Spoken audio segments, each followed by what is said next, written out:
नमस्कार दोस्तों, मेरा नाम है डॉक्टर नम्रता श्रीवास्तव और आज इस वीडियो में मैं आपकी हार्ट की हेल्थ और ओवरऑल से जुड़ी हुई एक बेहद इंपॉर्टेंट इन्फॉर्मेशन शेयर करने वाली हूँ। दोस्तों, किसी भी नेशन में, किसी भी राष्ट्र में जो सबसे ज़्यादा डेथ्स होती हैं उसके लिए हार्ट अटैक और स्ट्रोक जिम्मेदार माना जाता है। ऐसा इसलिए होता है क्योंकि हमारी बॉडी में, हमारे ब्लड में थक्का बनने की प्रवृत्ति बढ़ जाए या फिर ब्लड सर्कुलेशन में कहीं ना कहीं कोई प्रॉब्लम आने लगे तो इस तरीके की प्रॉब्लम्स अराइज करती हैं। लेकिन बहुत सारे सिंपल मेजर्स ऐसे हैं, बहुत सारे सिंपल तरीके ऐसे हैं जिसको कि अगर आप समय रहते अपनाते हैं तो ना सिर्फ आपकी हार्ट की हेल्थ सुधरती है बल्कि आपकी ओवरऑल हेल्थ में भी इजाफा होता है। ऐसे ही कुछ सिंपल मेजर्स हैं कि हम अपनी डाइट पर रेगुलर ध्यान दें कि हम क्या खाते हैं, सही मात्रा में खाते हैं कि नहीं, पौष्टिक आहार लेते हैं कि नहीं, रेगुलर एक्सरसाइज करते हैं कि नहीं, स्मोकिंग को क्विट कर देना चाहिए और अल्कोहल को या तो मॉडरेशन में लें और या फिर क्विट कर दें। ऐसा ही एक हेल्दी ऑप्शन है omega 3 fatty acid.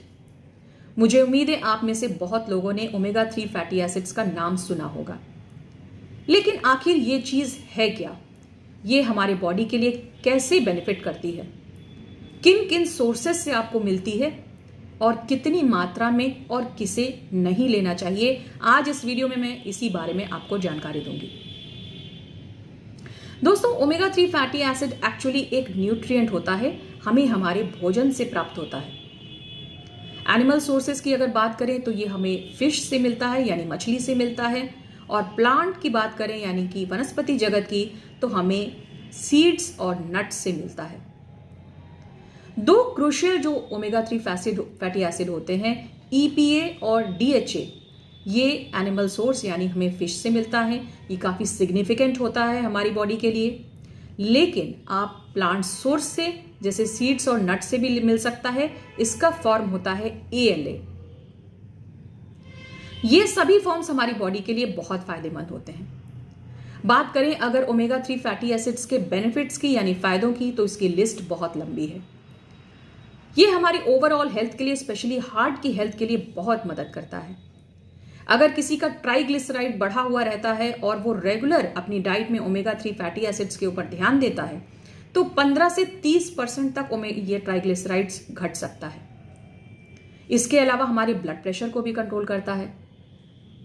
Systolic pressure में ये लगभग 10 पॉइंट्स की कमी ला सकता है अगर आप रेगुलर इंटेक करते हैं, और डायस्टोलिक में लगभग 5 पॉइंट की कमी ला सकता है अगर आप इसको रेगुलर अपनी डाइट में इस्तेमाल करते हैं। हमारी बॉडी में जो थक्का बनने की प्रवृत्ति होती है वो प्लेटलेट्स की वजह से होती है। जब प्लेटलेट्स आपस में चिपकने लगती हैं तो थक्का बनता है, जिसे थ्रोम्बोसिस कहा जाता है, और इसी वजह से सारी प्रॉब्लम्स अराइज करती हैं। ये ओमेगा 3 फैटी एसिड्स इसी प्लेटलेट्स की जो चिपकने की जो टेंडेंसी है उसको कम करता है, यानी उसके फ्लो को स्मूथ रखता है। इसके अलावा ये हमारी बॉडी में प्लाक बनने की टेंडेंसी को भी कम करता है। दोस्तों, ओवरऑल जो कई सालों में हम ऑयल बेस्ड जो चीज़ें खाते हैं, जो हम अपने भोजन में तेल इस्तेमाल करते हैं, वो जाके हमारी आर्टरीज में कुछ वर्षों बाद प्लाक के रूप में जमा होने लगता है। लेकिन अगर आप ओमेगा 3 फैटी एसिड्स आपकी बॉडी में अच्छा है तो ये प्लाक के बनने की टेंडेंसी कम होती है। आर्टरीज का जो कड़ापन है यानी उसमें जो है लचीलापन बना रहता है, और इस तरीके के जो खतरे हैं हार्ट अटैक और स्ट्रोक का, ये खतरा काफी कम हो जाता है। एक बहुत इंपॉर्टेंट बेनिफिट है ओमेगा 3 फैटी एसिड का कि ये हमारी बॉडी की सूजन को कम करता है, यानी हमारी बॉडी में इन्फ्लेमेशन को रोकता है। जो लोग आर्थराइटिस से परेशान रहते हैं, जिनको क्रॉनिक लंग प्रॉब्लम है जैसे COPD, अस्थमा, इस सब में भी बहुत फायदेमंद होता है और हमारे लंग्स की सूजन को भी घटाता है।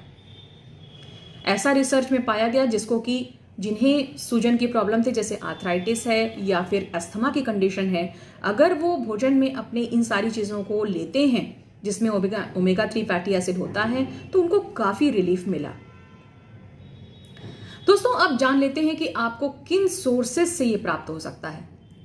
बात करें अगर एनिमल सोर्स की तो फिश इसका सबसे अच्छा सोर्स है, जैसे कि सैल्मन, टूना, सार्डिन्स वगैरह से आपको मिल सकता है। लेकिन जो आपको प्लांट सोर्स से मिल रहा है ये भी कम नहीं है। इसमें chia seeds, flax seeds, sunflower seeds, ये बहुत फायदेमंद है। और अखरोट यानी वॉलनट इसका बहुत अच्छा सोर्स है। इसके अलावा कुछ तेल भी हैं, जैसे कि आपका सूरजमुखी का तेल है, कैनोला ऑयल है, इसमें भी ओमेगा 3 फैटी एसिड होता है। लेकिन याद रखिए दोस्तों कि इसको भी आपको मॉडरेशन में ही यूज करना है, और कोई भी चीज इतनी ज्यादा इस्तेमाल नहीं करनी चाहिए कि उसका हमारी बॉडी में ओवरफ्लो होने लगे। हमेशा इन चीजों को मॉडरेशन यानी सीमित मात्रा में प्रयोग करिए। दोस्तों अब बात कर लेते हैं कि जिन लोगों को हिस्ट्री है, जैसे मान लीजिए कि अगर उनको फैमिली में इस तरीके के हार्ट डिजीजेस की या स्ट्रोक की हिस्ट्री है, तो उनको जरूर इस बात पे ध्यान देना चाहिए कि वो ले रहे हैं कि नहीं। जो लोग 60 साल से ऊपर हैं, जिनकी बॉडी में वेयर एंड टियर ज्यादा होने लगता है, उनको भी लेना चाहिए, ताकि उनकी बॉडी की जो ओवरऑल हेल्थ है वो ठीक रहती है। अब ये भी आपको जानना चाहिए कि किन लोगों को ओमेगा 3 फैटी एसिड नहीं लेना चाहिए। बहुत लोग ऐसे हैं जो ओमेगा 3 फैटी एसिड्स का बिना सोचे समझे सप्लीमेंट्स लेते हैं, लेकिन मेरा मानना यह है कि जो हमारे नेचुरल सोर्सेज हैं वो हमारी बॉडी के लिए बेस्ट होते हैं, क्योंकि इन सप्लीमेंट्स में, इन कैप्सूल्स में आपको प्रोसेस्ड केमिकल्स मिलेंगे और साथ ही साथ हैवी मेटल्स भी होते हैं, जो कि हमारे लिवर और हमारी किडनी के लिए काफी नुकसानदेह होते हैं। अगर आप सप्लीमेंट्स लेना चाहते हैं तो आपको अपनी डॉक्टर से जरूर सलाह ले लेनी चाहिए कि आपको लेना चाहिए कि नहीं।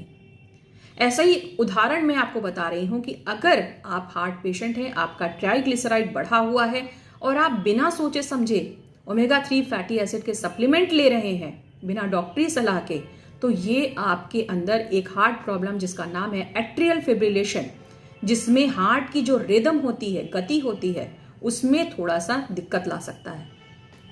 साथ ही साथ जिनको ब्लीडिंग की टेंडेंसी है, जिनको ब्लीडिंग की प्रॉब्लम रहती है, अगर वो ओमेगा 3 फैटी एसिड का सप्लीमेंट ले रहे हैं तो उनकी प्रॉब्लम और बढ़ जाती है। इसीलिए आपको बिना सोचे समझे इसके सप्लीमेंट्स लेने नहीं चाहिए, और जब भी लेना हो, खासतौर से अगर आप हार्ट की डिजीज से सफर कर रहे हैं, तो आपको डॉक्टरी परामर्श जरूर लेना चाहिए। हालांकि जैसे मैंने भी बताया, जो नेचुरल सोर्सेज हैं, जो हमारे भोजन से हमें प्राप्त होते हैं, इनको लेने में, इनकी सीमित मात्रा लेने में कोई हर्जा नहीं है, कोई आपको नुकसान नहीं होगा। उम्मीद करती हूँ कि आज की जो जानकारी मैंने आपको ये ओमेगा 3 फैटी एसिड के बारे में दी है, ये आपको काफ़ी फायदा मिलेगा, और अगर आपको अच्छी लगे तो आप लाइक और शेयर करना मत भूलिएगा। अपना बहुत ख्याल रखिएगा। धन्यवाद।